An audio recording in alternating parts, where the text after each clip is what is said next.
All right, we are live. Hello, everyone. Welcome back to GM Philosophy. This is the place where we empower game masters to run better games. I'm here joined by Andrew, Sakis, and Jason, three other awesome game masters here to share some wisdom and insight. Now, this is the Pro Game Masters Guild podcast. Now, Sakis, I think that you made the disclaimer that you're not necessarily a pro game master, but you do have some insights you'd like to share. Is that did I get that right, or is that wrong? Is that correct? I am not a pro DM. I do not run games for money. I don't think I'll ever will. But hey, more power to people who make it their, job. And I just run games for fun. I have some recent revelations, and I'll, if you'll hear me out, I'll gladly share. Heck yeah, no, that sounds awesome. Let's take a quick little minute for everyone to introduce themselves. I'm the GM Philosopher. Right now, basically full-time professional game master, also doing YouTube and stuff like that. I've been running games for over 24 years, mostly D&D, but also some homebrew, some Star Wars, some classic Marvel, and stuff like that. Let's go to you, Andrew. Just do a quick little introduction.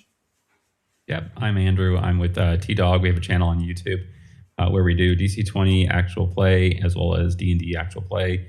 And then you can also find me on some of the other channels. I've been doing some 4D stuff, so it's been fun as well. So yeah, and I'm here just to kind of give my honest advice as a content creator for D&D and DC-20. Nice, awesome, and also everyone keep in mind that all the links for the people in the podcast will be in the description. So while you're listening to the podcast, maybe take a look at everyone's links, check out their YouTube, their start playing, and everything like that. Jason, let's go to you, good sir. Hi, yeah, I'm Jason. I am definitely a forever GM. I've been a GM for over 40 years now. I've been a professional GM for about 4 years, going on 5 years. I have a YouTube channel called Damocleave Dungeons. Hope to have some content up there real soon. I'm a commissioned artist, a musician, and a published author. Very awesome. And then Sakis, go ahead and give us your intro.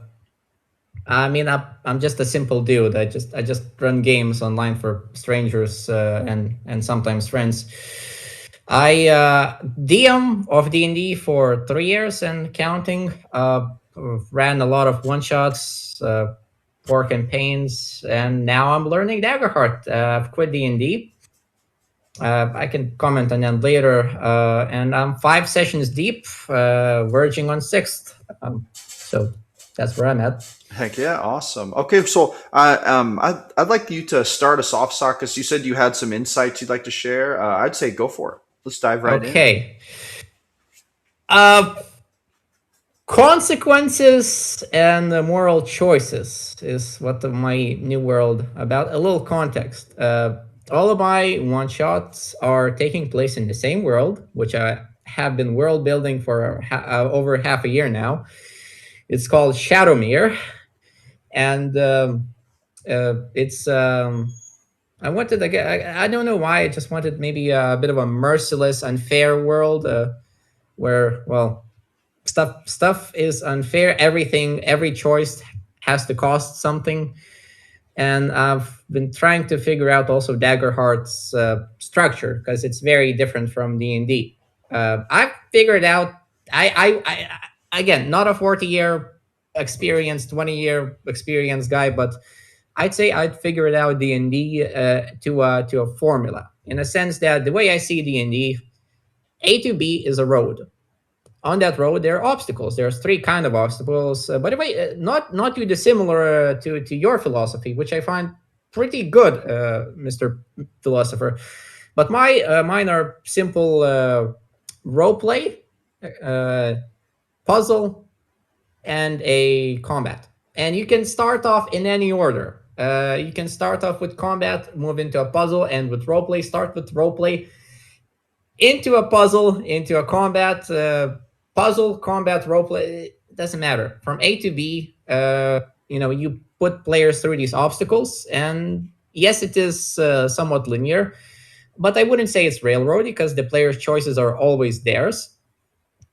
Now, Daggerheart, you at least, yes, you could also run it like that, but I The way I see it, it's very bottom heavy. What I mean by that, with Daggerheart, you want to create a landing pad, aka the players. A simple example: the players need to break into a vault for whatever reason. You make that vault, you make all the security cameras, you make all the guards, you make all the obstacles, how the world is built. Then you start player somewhere on A, and you let them sort of go to B in a sense that you plant clues for them to figure out what's going on in the vault. And well, that's Daggerheart, all about improvising and player freedom. And sometimes it doesn't work out, but I find that if you and again, I don't think what I'm going to talk today. I've not run a successful session. I've failed in many different ways 5 times already, and only now I'm like, okay, I think I know how to make this work. So by the way, don't be like, don't let me just talk. If you want, interrupt me. So I would like to cut in for 1 minute and say, you say you haven't run a successful session yet. But did your Well- players sit through the whole session? did they get up mad and leave? Because I have had that happen when I was first starting out. the only time I can recall a player leaving was in my 4th campaign. How the campaign fell apart because of a problem player, but no, my players always tend to stand. I guess sometimes they do leave because of like an emergency, like my friend got hacked, but they do sit through the session. But like I myself, what I'm talking about, like the perfect ideal version of Daggerheart, I've not run a session like that. I just want a disclaimer. Well, I'm not a sage. I might interject that I don't know if I would call that a failure then. Maybe they didn't run to your standards. You think, well, I would like to improve better, but I maybe you're being a little hard on yourself. That's why I only comment at this point. But anyway, go ahead, continue. I think I've ran a few good sessions out of those 5. Ironically, it's the odd one, like the even ones. That session 2 was really good. Session 4 wasn't too bad. And now, yeah. So let's talk about moral choice and stuff. So, choice should always cost something, whatever you choose. And I want to put people into positions where it's a hard choice and they deliberate. For example, session 4 was a doozy in a sense that the moral choice near the end was, would you burn a village to save your own village? And the way we make the choices hit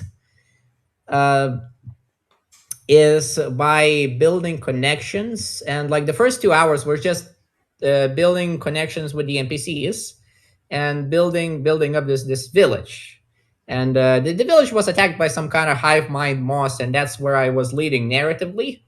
But I had also prepared a Stonefolk village that the players were gonna sort of stumble in. It was Deus Ex Machina. It made no narrative sense, and the point is, to save a life, a Stonefolk person would need to sacrifice their essence to save villagers, and it had no build up, and that's where I'm sort of leading into session structure and making choices matter. So I will admit it is a hard pill to swallow that I use Claude as a preparing tool. It helps me with structuring stuff, and I use it also as my idea vault.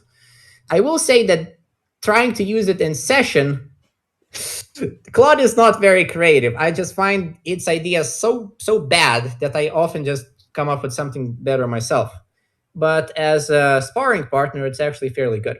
So what the problem is that if I want to just let players go freely, the problem is the choice being at the end. They don't get to live with the consequences. That's what a problem I'm trying to fix. I may be going in circles right now narratively, but bear with me. So the choice needs to happen at hour 3 and 4. And by the way, my one shots are typically 5 hours long, not more. And we make the choice at hours 3 and 4, and then let the players live with the consequences. Hours 1 through 3 are build up. And well, that build up is, like I said, you make a landing pad, you make that vault, you let the players get their way to the vault, and you decide, literally, like you decide hour 3, something happens, like the vault activate signal, whatever. You move into it's structure. So you make the players, well, the players get to choose at hour 3 or 4, and then hour 4 or 5 is made to live the consequences. For example, my next session, I can talk about it freely. Nobody of my players is in this server just yet, and it's going to be about power. My world is all about underground, and players are going to go into some ruins, and they're going to find some kind of ancient power, some kind of ancient robots, whatever, relics to get them powerful. Again, the world is unfair, and oppression lives. And basically, the question is, would you kill that oppression? Would you take on the mantle of the one in charge, and could you handle the power better than the other guy's handling? Maybe the other guy wasn't doing such a bad job after all, or maybe you truly are better. So that kind of stuff. Like, would you kill your oppressors, those oppressors who themselves killed a bunch of your people and stuff? So that's what I'm thinking about my next session. What else? That's the choice. That's the moral. So what you're talking about is you would like to frame the moral choice to be, you have the choice to kill these oppressors, but if you do, you will be saddled then with the idea of, like, are you going to replace them, or are you going to put someone in power to replace them? And if you fail, there could be terrible consequences for everyone. Is that kind of the choice you're making? Well, that's the choice I'm not making. The players make. I'm giving the choice. Gotcha. And the question is, that's where I'm at. And again, different relationship. Just looking at my notes now. Different. Maybe some of the guards are actually nice people. And the point is, like, make a cost. Make it like, for example, like even with that, like, village example, if we built up players living in a village, they have NPCs. A genius move is to make players make their own NPCs, or at least because they then care more about them, and then you threaten those NPCs. And the question is, you could. The choice is, to kill all of the oppressors, but your NPCs are going to live, or you could submit to the will, and perhaps somebody will die, somebody won't. I don't know. Another thing is to always try to light a fire, some kind of give players a reason to care. For example, in I guess in session 5. The players were again a session steampunk city, kind of inspired a lot by the Blade Runner thing. Point is, you need to do your duty the way you need to do your duty, or you will be shot and killed. And do you submit to the duty, or do you follow the rebels? That session kind of failed in a sense that I let the players off the leash, and well, the choice was unmade. The players joined the rebels, and session ended. So I'm gonna run a part 2 at some point, hopefully. When you say the session ended, did it end prematurely, or was that the plan? Oh, no. It was 5-hour cap. Oh, gotcha. Okay. So self-imposed cap, because I don't think anybody really wants to play for more than 5 hours at a time. Yeah, also hard to run mentally, Well, let's take a moment and talk about this. I'd like to discuss this, the choice dilemma, right? Like putting choices onto players. I mean, everyone heard Saka's exposition. Going to talk about this choice dilemma. Jason, Let's go to you. Right. When you were going through the planning stages of what it is you wanted to run, what made you choose the format of a one shot for this kind of a story? Oh, well, long story short, I'm fleshing out my world one session at a time. I did a whole pre-building 8 months now maybe, and but I also find that just playing one shot helps me create lore. The players sometimes come up with the lore. Like hell, I've made a faction, I've made a god, I've made a whole like city area, a profession, and also I don't play campaigns with strangers. I only play with friends or people I exclusively really trust, because strangers, I don't want to say a bad word. You mess up, strangers will leave. They don't care. They never do. I made that mistake once, never again. Friends will give you 1 to 2 sessions, and again, this happened. I messed up campaign 4, but the campaign went on a couple more sessions. It ended up for some other reasons, but I was able to fix it. But that's going on topic, off topic. So why one shots? I love one shots, and to flesh out the world. That's my answer. Do you have the same players in all the one shots? Sometimes. Oh, okay, so it's not all the time, but they're all the same. Like right now, for this next one, I actually have this guy who's returning to my session a third time. So, okay, nice. So, yeah. Oh, yeah, and also player feedback helps, obviously, to find out insight. Do you do stars and wishes at the end? No. I tag. I just write in the server, like, if you have any feedback, write me. Do they? I have a Oh, go ahead, Jason. I was going to say, at the end of all my sessions, irregardless of what it is I'm running, I usually do stars and wishes, and I'll ask each player in turn what their favourite moment was and about what their wish is for the next game. What they're looking forward to. And that can tell you a lot of information in how they answer that question. I'd like to chime in on this choice business here and moral consequences. So I had an interesting situation now, but okay, the first thing I'm going to say is that's harder to build in a one shot than in a campaign. It's much more difficult. So in a one shot, you're dealing with a much more limited emotional buy-in.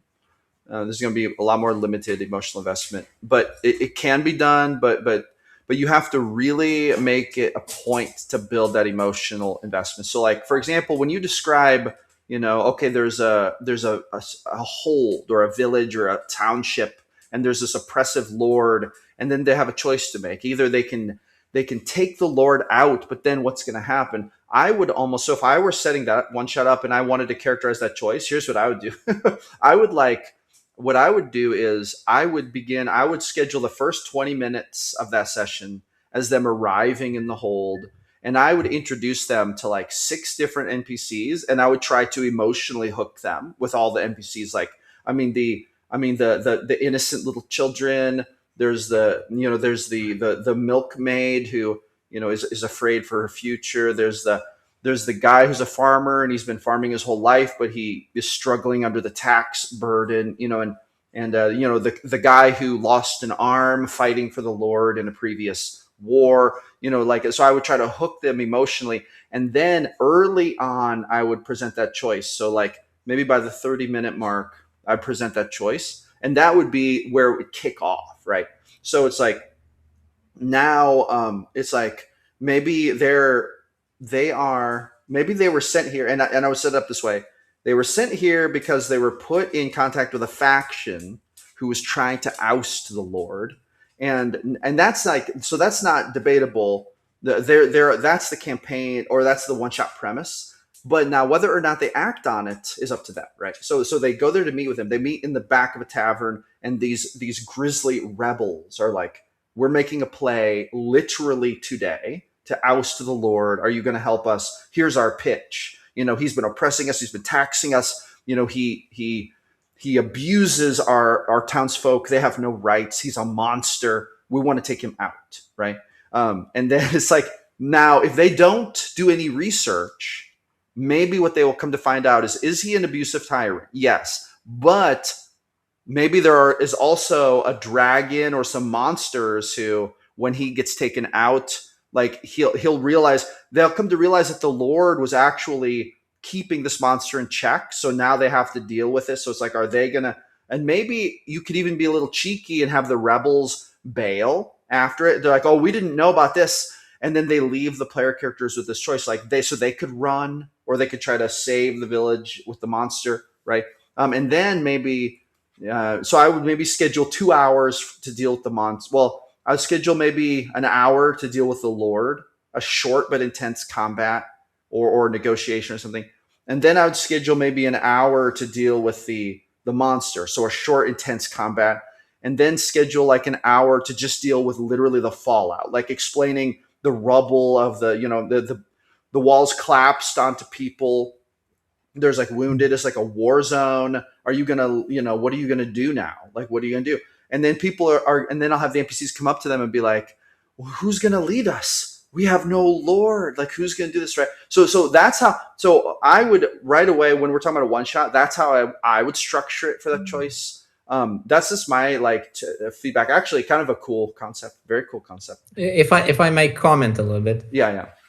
30 minutes is way too early. And yes, that sounds like a one shot I would gladly run. And hey, I might steal that idea. But I would put the choice at 2 hours in, not 30 minutes. Well, it could be, but you have to have time though to play out the consequences. Right. Yes. So, I have 3 ways to start a one shot. My signature and way, my maybe favorite way and time tested way that came out of running for new players a lot. It's called the village start. The way it starts is I pick a village map, and the setup is fairly simple. That everybody grew up in the village and at least has somewhat knows everybody. Small village, everybody knows everybody. And then I ask the players, okay, so tell me, like last night was some kind of party. Like, I'll give some exposition, and you tell me, this is your village. Where are you, and what is this building? The smithy could be here, it could be here, it could be here. This is your village, you tell me. And then, we have a scene there, add an NPC or two. And ideally, like what I liked about session 4, even though the end wasn't as good as I wanted it to be, players created NPCs. You have scenes with them, the village start. And then, here, and then the premise is that they're given a task to take out this faction, whatever it could be, some kind of faction that's planning an attack on the city. And you need to cripple like some bridges or whatever to help defense. Doesn't matter. Then you need to plant clues about the Lord being an asshole also, but also a savior, And then the faction also has something good to offer, but also it'll cost, like pressure and release, like cost and payoff, if that makes any sense. And then the faction says, oh, the Lord's actually an asshole. The faction doesn't tell you, obviously, that he's holding back a dragon or something, but the player should be able to learn it somehow. And then at hour 3, do the players fight the faction, or do they join the faction to fight the Lord? And then, as you said, beautifully explained, if you choose the faction, they can even run away, and that's like, And there might be some hints, of course. You don't want to surprise players out of nowhere. You want to add some hints that they're not exactly willing to defend the city Heart and Dagger. So Yeah, no. that's how I think about that. Nice. Let's hear from you, Andrew. What do you think? Do you have anything to say about this topic? Yeah, this is a really big one with the morals and values. I would first say, like, make sure that you are viewing your players and that you are listening to them and how they're responding to the stuff that you're giving them. So a lot of the times, if it's something that's morally challenging for them, I don't try to push it too much. Okay, I don't always try to be like, oh, but the guards had a child, or this had a child, or oh, I shouldn't have done that kind of approach. But personally, like, I, as a GM, I don't pursue those kinds of routes. I don't pursue to say, hey, how can I get them, or how can I get that emotional investment from them? I go about it more on, I want to play where my players are. I'm going to play NPCs at the moment, like role play it. And they seem to attach to those characters. I have those characters. Then we continue on with the story. And as we go through the story, when a moment comes up where I'm like, this seems right. For some reason, I have to do this. So then I have now the NPC at the right moment in the conflict in which they need. And so then it gears them. I don't like to kind of write my campaigns with that in focus. You know what I mean? I like to just leave the door open and always give them like a positive outcome rather than, oh, you guys did this, now the guards are after you. You did that, now this is. I don't want them to dig a hole for themselves.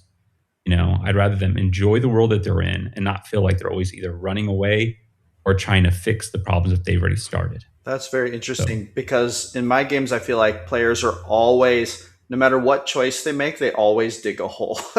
So it's like they're always pissing someone off. They're always like someone is out to get them. So that's so interesting to hear you say that. And sometimes I wonder if that creates too much pressure. Yeah, and I'll say this too is that, and I feel like it would, I've heard if you go into a dungeon and you make a noise in a room, then it's going to alert the other dungeons connected to it to make them kind of be more attack focused. For me personally, I want to enjoy that room. I don't want it to be like, okay, now I have to run all these rooms all at once and attack all of this. Like whether or not, if they hear or they're not, I'll make it happen. But I want to enjoy my players just playing in one room at a time, being able to be challenged by that one room and not being like, oh, you did that in this room, you made that much noise, and now all the rooms are now your enemy, you're screwed, So, I mean, we're playing a game still, as much as we want it to be real, there's only so much realness that we can pull off because it's magical, so. Yeah, very well said. Jason, looks like you had something to say. I can't stand dungeons. Yeah. And I'll tell you why. All right? I mean, I've been doing this 40 years, and a lot of the dungeons that are in like prepared modules, they don't make logical sense to me. It's like, when did the bugbear come down here? Who's been feeding the bugbear? Why has the bugbear got money? It's like, what does he need money for? It's like, and then if you've got all these things that are willing to eat humans and other races, why haven't they eaten each other? Why has it not become a war of attrition and you've come down and all the dungeon is corpses? Do you know what I mean? No, I do know what you mean. that's just a personal thought and feeling of myself. And so I tend to steer away from those, and I tend to write all my own material. And I think from what Andrew was saying,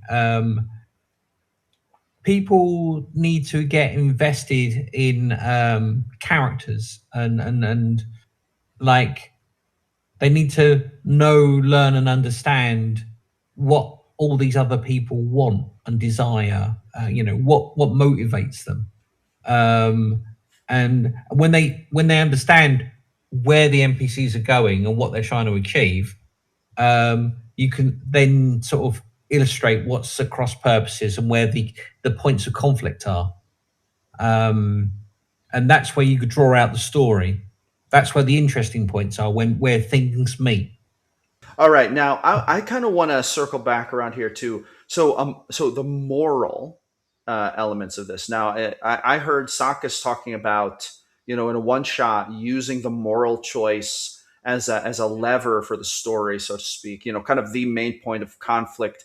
And then Andrew, I heard you kind of say, and I'm kind of paraphrasing. Correct me if I'm wrong, but you don't like to push too hard on the moral choices. You like to let those kind of come out naturally. It sounds like. Yeah. And I would like to make a statement, and I want to hear what you guys think about this. So I love moral quandaries in my games. In fact, I would say that I put them in very like thick. So I almost feel like, so Stephen King had a saying about writing where he said, put conflict on every page, right? And so I kind of take this to heart when I every scene in D&D, it's like I try to put one weird moral problem in every scene.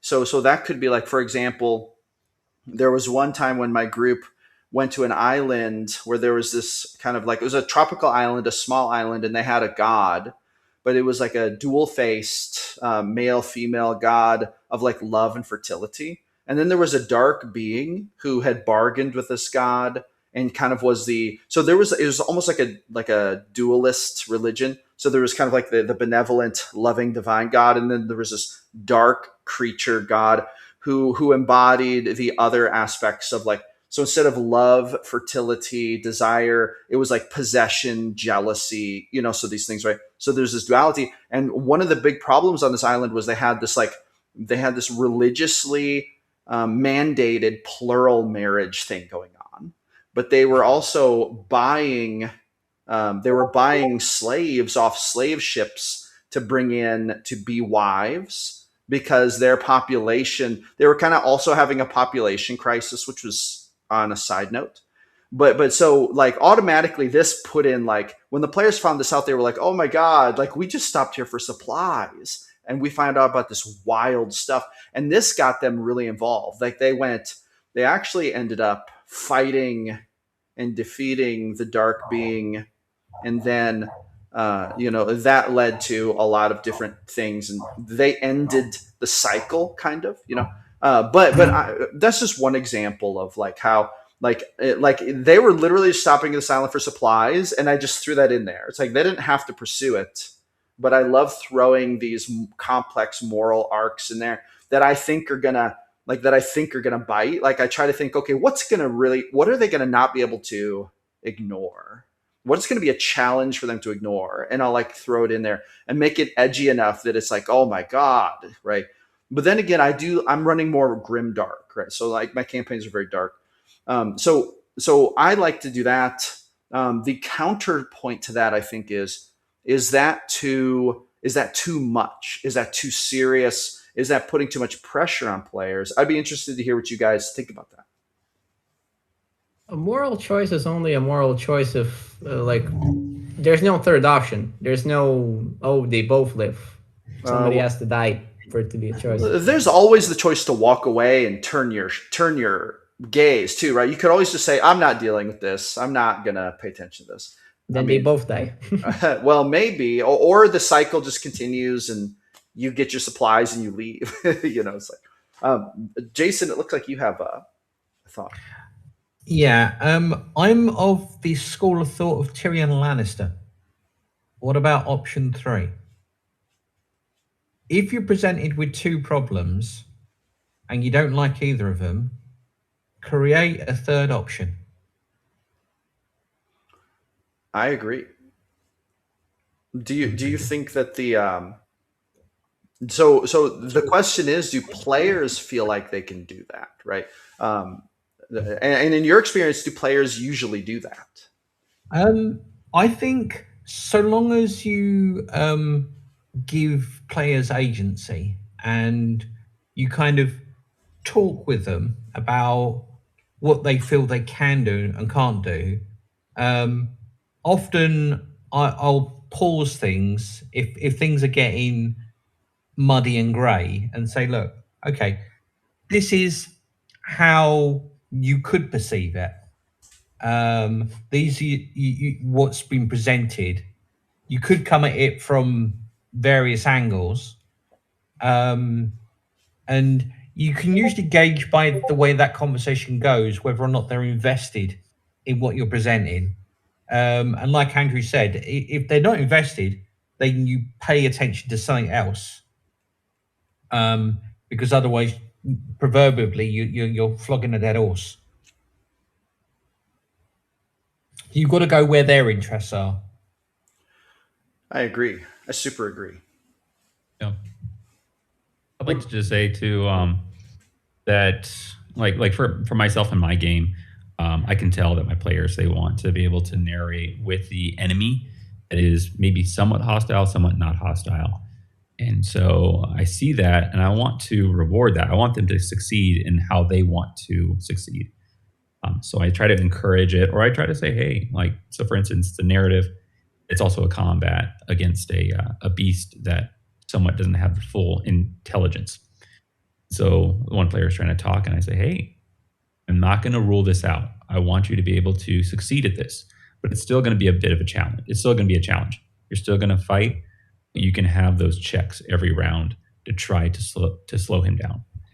Okay. And then it has certain conditions attached to it. So it's not an easy thing. Like the DC raises every single time one of the other players hit it, something that makes it more dynamic and fun, but it also bridges the gap for the story. Yeah. I guess I kind of I'm grown tired of the heroes will always win. Let's face it. We like to run. I guess I can't talk about any of your games. I've never played in any of your games, but I feel, but I ran a ton of games and I played a ton of games where the heroes usually have it's gonna win. They're gonna win somehow, and I feel like with the third option, funny enough, in session 4, the players did choose a third option. There was a sort of so they could sacrifice one village. They could sacrifice their own village, but the other one lives, or they could the other village offer the 10 souls for free, and you need a soul. It was a life orb. That doesn't matter. So that's just enough to heal 5 of their NPCs, which they built, and we spent 2 first hours building a connection to, and then 5 unnamed NPCs to, So that was the secret. Well, not a secret. That was a third option. I was kind of hoping the players had full agency. I'd like to think they always do in my games, and I was kind of secretly hoping they would steal from the because these soul orbs were like in a big box, and these stone folk were like benevolent kind of whales, in a sense that they didn't think anybody could steal, would even think of stealing. So the orbs were for the taking, and I was kind of secretly thinking, are they gonna steal from the stone folk or not? So, and they chose neither to steal from them nor to because they just took the freebie and went with it. But also, if there is a secret third option where everybody lives, I find that cheapens the choice. Like I said before, I don't want my players to always just be able to win. If they win, they win. And let's face it, at least in the higher levels or in Daggerheart, players are immortal. So I have to have something to threaten them with. And sure, it might not be a satisfying hero ending it every time, but but I find it works sometimes. I would say that in my games, I don't think it's always a given that the players are going to win. I feel like I'm often accused of that, but oftentimes the players just skate by, man. Like, I mean, they don't even know how close they came to complete annihilation. And usually it's just because they're very crafty and they find solutions. And sometimes they find a way around all of the bad situations. Like I try not to railroad those kinds of consequences. So like it's like, okay, evil wizard is going to do this and that and blah, blah, blah. Here's the situation. Likelihood is something's going to have to give. Like, someone's going to suffer or someone's going to die. But maybe if you're super crafty, you can find a way to prevent all the destruction. Like, and I try to leave that open. And sometimes they find it. Not always, sometimes I don't even think it's possible, but they might get an idea. And I'm just like, oh God, I didn't even think about that. Like maybe, yeah, but I feel like giving players that kind of agency and that opportunity is kind of important. I would say that's actually very important. I guess I feel like when so if we have a situation where we want them to experience loss of some kind, then having it happen without, kind of railroading it, like the time stops and they watch it play out like they're watching a movie. I always feel like those are weird moments, like I always feel like, a player my players would usually be like, wait a minute, can I do some, can I silvery barbs that? Like, and then it's like, yeah, okay, you could try. And then the game is on, they're going to put the pedal to the metal, trying to find a solution. And I don't think that's a bad thing. Like, but also sometimes it doesn't work. Sometimes they almost die. Although I will admit in 5th edition, it's hard to party kill because with Healing Word, they can just pop each other up, and Mass Healing Word now that my groups are at 10th level, there's Mass Healing Word every round, so it's hard to party kill a group, which I'm happy about because that means I can really scale up the power of enemies without being too afraid of going too far. There's a lot of room for if you slightly overscale. It's only going to matter so much because what's the difference if 25 damage will put down the barbarian, but you deal 75, he still just goes down and they still just Healing Word him up. So the margin for error shrinks a little bit. Anyway, what do you guys think about that? I would love to hear you guys' thoughts on those things. Well, for me, I come from running narrative first games. And so when mechanically people are tough, and that's true of Legend in the Mist, Alderscape, City of Mist, and even Daggerheart, I then start to make the consequences less mechanical and more narrative. And so I make sure that I'm familiar with their backstories and what makes the players tick. And so what I do is then I've got things to pull out of the hat and go, this situation reminds you of that day in April back in 1973. And I bring them back to a moment that they've already told me about. And then I make it hit heavy in that way. Because there's no roll against narrative consequences. Yeah. What do you think about this, Andrew?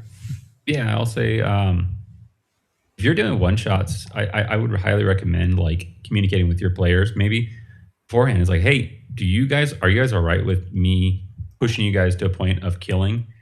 Like, are you guys all right with maybe? Because I personally, if I wanted to run a game like that where it was just like dangerous, bringing up a lot of those motions of close calls and stuff, then for Daggerheart, I've never played Daggerheart, so I don't know how it runs or how it plays.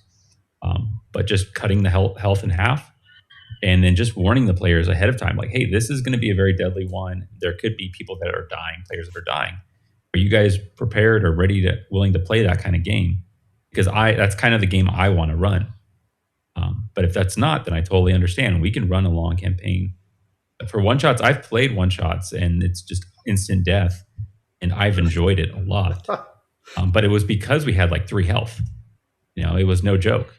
So, and it was just a bad roll. And it was like, but story-wise, it was fun and exciting. We didn't have NPCs and everything to be like, oh no, I don't want that NPC to die, or I don't want this or that. It was me and my friends here are trying to get out of here. And we didn't make it. One of us didn't make it.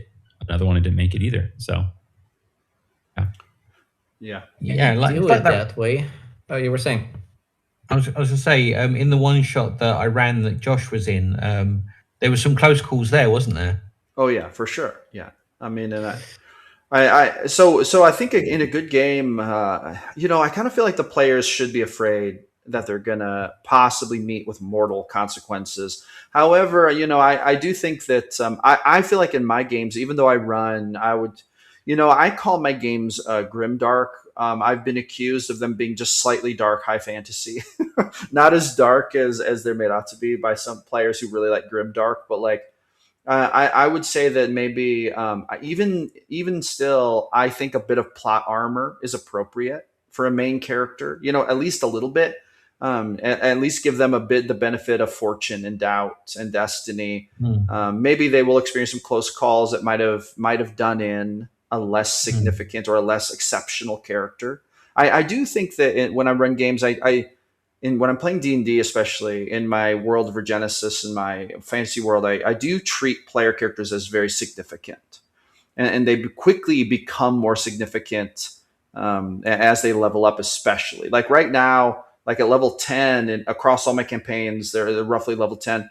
They're strong enough that if they walk into a town, I mean, they pretty much know they could probably take over that town if it's a little bitty town, and a lot of these towns have like one or two protectors who are kind of high level, but I mean, they're getting pretty powerful. So, but now they're struggling against larger forces like ancient dragons and like very old wizards and things like now, and they're gaining attention from those people. So in a way, that power, it comes with a certain amount of danger. So like in one of my recent adventures, one of the players has a sentient sword that they actually crafted by like putting a bunch of magic stuff together and sending it through this weird machine they found. It created the sentient sword. But then when they went into the big city of Amaranthine, apparently someone picked up on the fact that they had this magic weapon, and they got surrounded by thugs, and the thugs tried to shake them down for it. Of course, they just thrashed the thugs. But the point is that there was the danger, and they get attention because of the power level and sometimes also the value of the items it carry. Okay, yeah. Let's jump back in here and talk. Let's return to the moral dilemma conversation. Let's start with you, Andrew. Let's go to you to kind of go back to that part of the conversation. Yeah. So, I'd be curious because I don't know how many games you think you've said how many games that you ran previously. Yeah, within Daggerheart or altogether. North of 100 if we're talking about D&D. That's 4 campaigns and a bunch of one-shots. Okay, gotcha. I always recommend just paying attention to your players and stuff. If you're seeing them kind of getting frustrated or getting upset, then I usually try to balance it out, because one-shots is not like, it's hard. One-shots are hard for people to get morally invested and then quit at the end of it, but yeah, I think I've ran a game and stuff where I was a character and I had a death, and it was pretty quick. I thought the GM, he was pretty hard on us. He put monsters that were beyond our level. We could not handle it. We were just escaping through. And finally, like, there was no way out. He didn't give us a way out or anything. Beat us up against a dinosaur, and I did everything in my character sheet that I could do. In the end of it, dinosaur just had his focus. I think the GM also had his focus too. He wanted to kill a wizard. I don't think he likes wizards, but yeah, my wizard was done.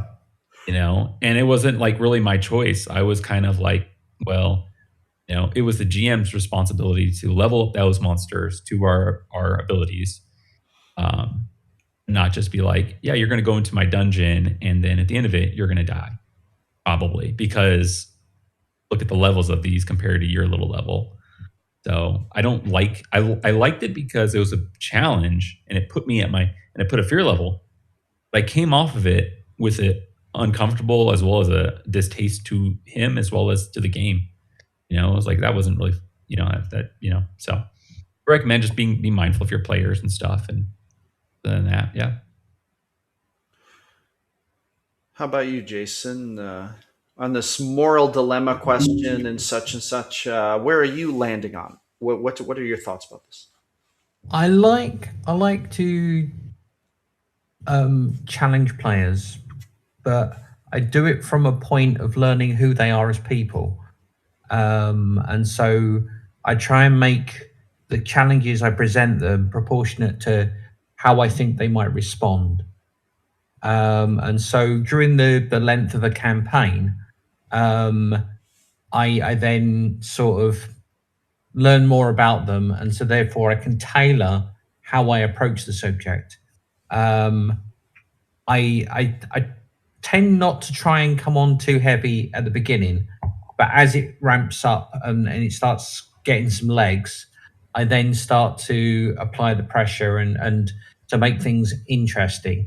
And outside of the game, I actually sit down and talk to players about where their story is and what they hope to develop, where they want to go with their story, what they perceive might happen down the line, because how they look at it informs me about what they're actually paying attention to, and what I should be paying attention to, because I should be paying attention to the same things as what the players are.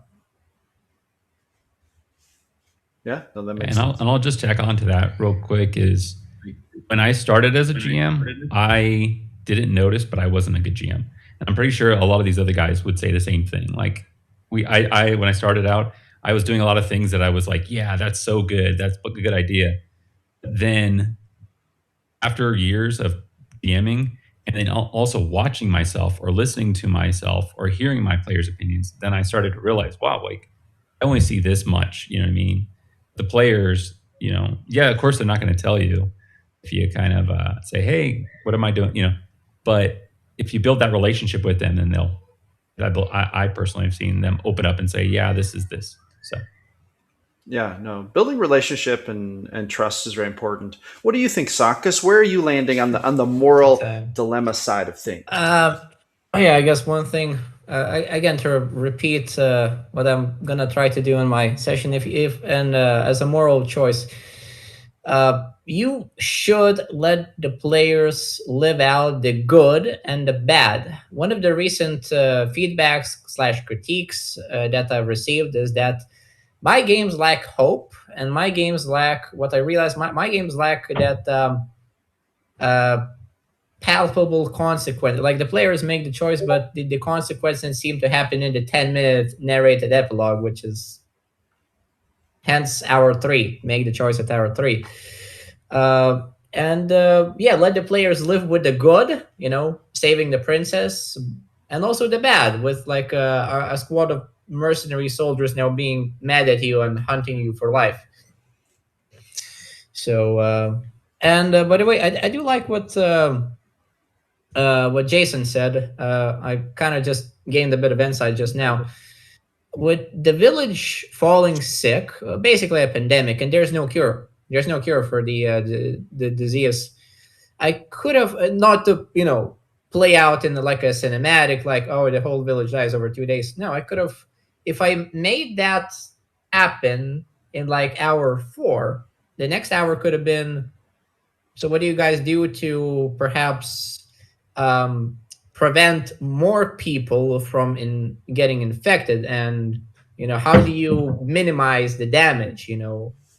That could have been an interesting and a satisfying conclusion to that. So I just like a degrees of failure, degrees of success, letting the players not so much cinematic, but and yeah, players are immortal, especially in Daggerheart, as Jason probably knows exactly. But I find that if you're gonna get shot by a cannon, and I guess in my games you choose to get shot with a cannon, you're gonna die either way. So that's where I'm at. Jason, go for it. Does it sound like you maybe have something to say? Yeah, I mean, with Daggerheart, the way the basic mechanics work is it's very player orientated. It's actually designed for the hero's journey. But if the players are on board with it being darker, grittier, and more deadly, there are ways of adjusting the dials, so therefore that simulation can be made. There's like rules for massive damage. There's rules for armor not being as effective. There's rules for things not being quite so friendly with regard to how much healing you get back from resting and such. And so there's a lot of tools out there that will allow you to adjust to flavor the kind of campaign that you want to run. You just have to make sure that the players are on board with what you're setting out. Yeah. So my thoughts on moral dilemmas and such and whatnot. So I think about a campaign happening on multiple levels. So there's the emotional level, which is attachment to the game world, right? So this is things like, are there NPCs that matter to them? Do they have an animal companion that they love? Do they have, do they have an alliance that matters a lot to them, or a romance in the world, right? So there's the emotional level. Then there's the moral level. It's like, what is your conscience telling you about the choices you're making? What is your alignment and how are you role playing it out? What do the gods expect? What are they asking of you? And then which gods are you dealing with, if any? And then other beings like, who maybe are trying to compete with the gods. How are you interacting with them?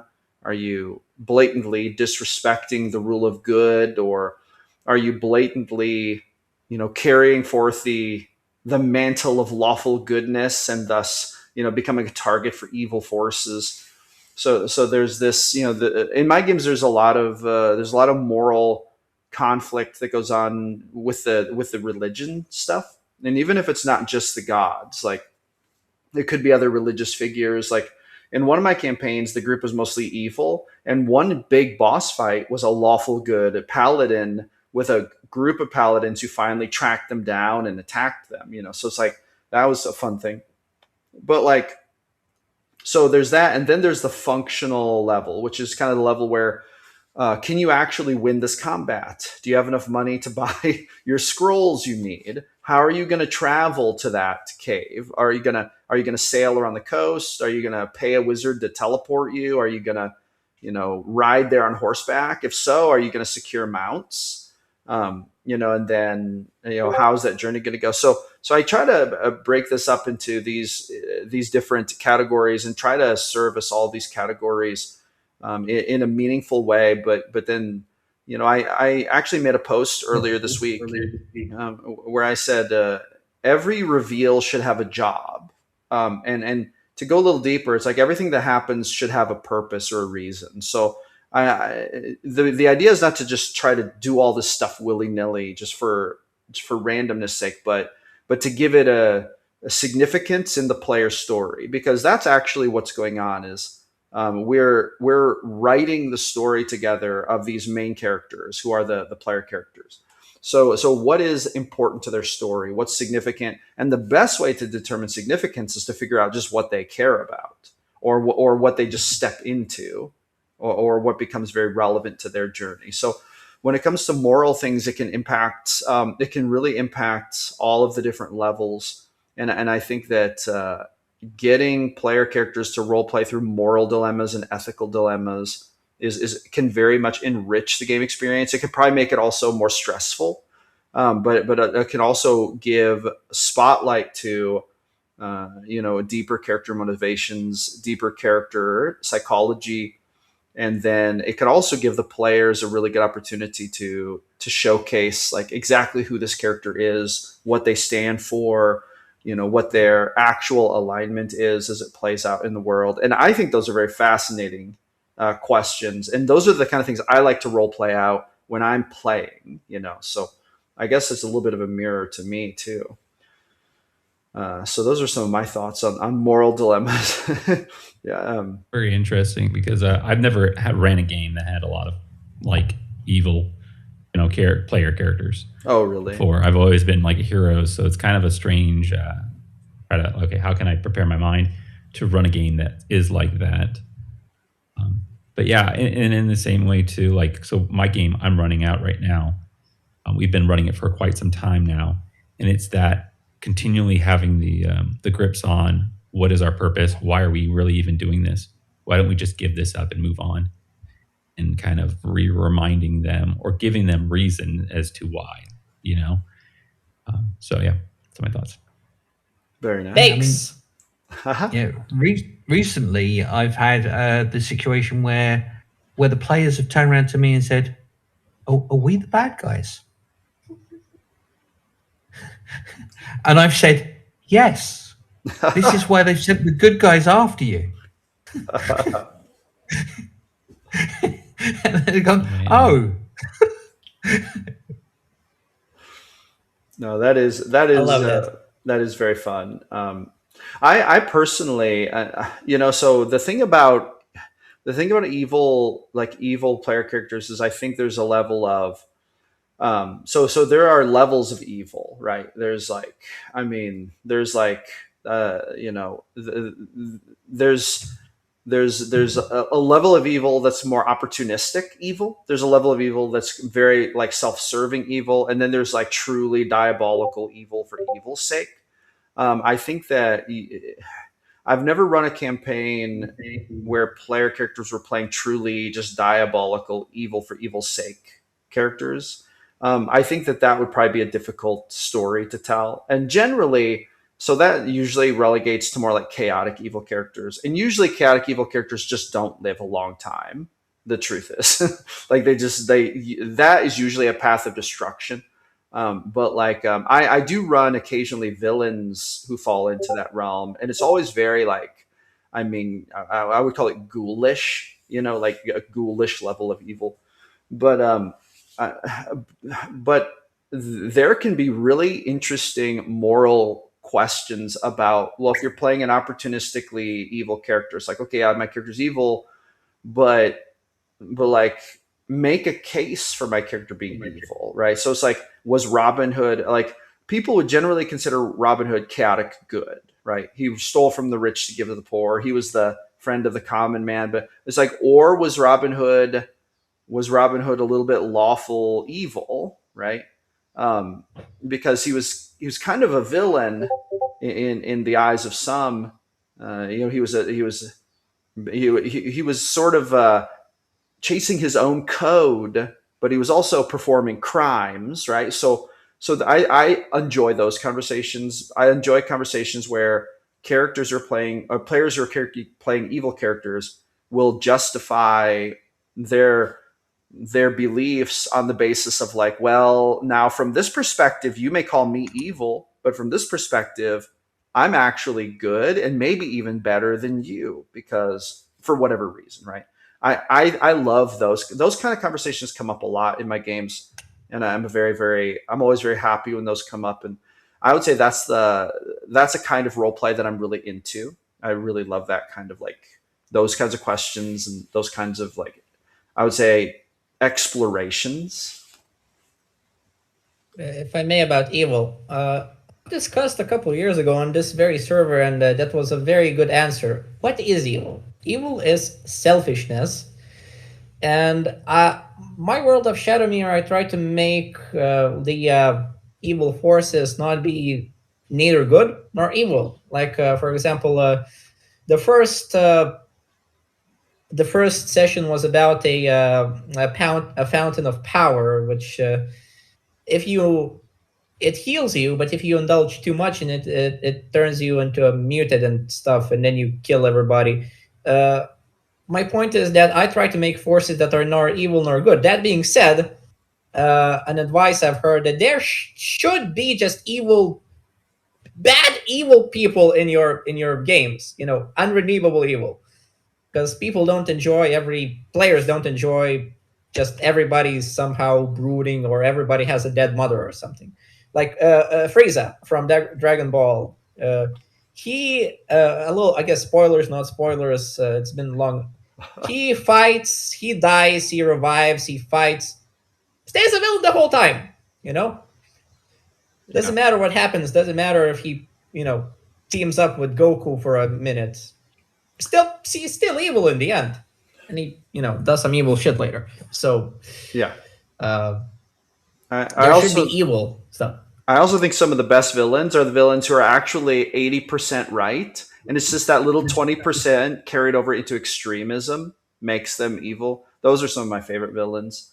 But anyway, all right, we're coming up on time. Let's get final thoughts from everyone. Andrew, what are your final thoughts for this episode?